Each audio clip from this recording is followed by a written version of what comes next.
রক্তাক্ত অবস্থায় কোলে করে হসপিটালে নিয়ে যাওয়া হয় বাংলা বিনোদন জগতের অতীব জনপ্রিয় অভিনেতা ফাল্গুনী চট্টোপাধ্যায়কে।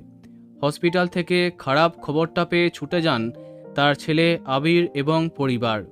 বাবার এই ভয়াবহ দুর্ঘটনায় এক মুহূর্তে চোখের সামনে অন্ধকার নেমেছে আবির চট্টোপাধ্যায়ের।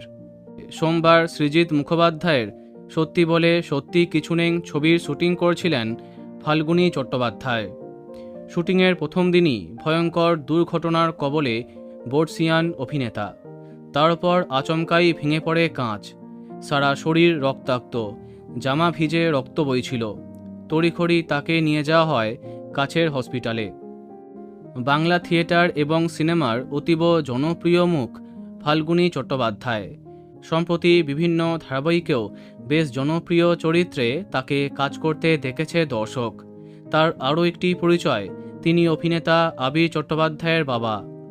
শুটিং সেট থেকে রীতিমতো পাঁজা কোলে করে হসপিটালে নিয়ে যাওয়া হয়েছিল অভিনেতাকে। তার ডান হাঁটুর নিচে দুটো সেলাই পড়েছে। চিকিৎসকরা তাকে কয়েকদিন স্নান করতে মানা করেছেন।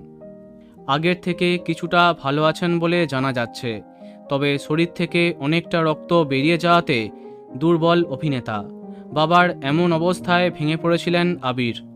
আমরা আশা করব আপনি দ্রুত সুস্থ হয়ে উঠুন। বন্ধুরা, ভিডিওটি এইটুকুই। বাংলা বিনোদনের অন্যান্য আরও খবর পেতে এই চ্যানেলটি সাবস্ক্রাইব করতে পারেন। ধন্যবাদ।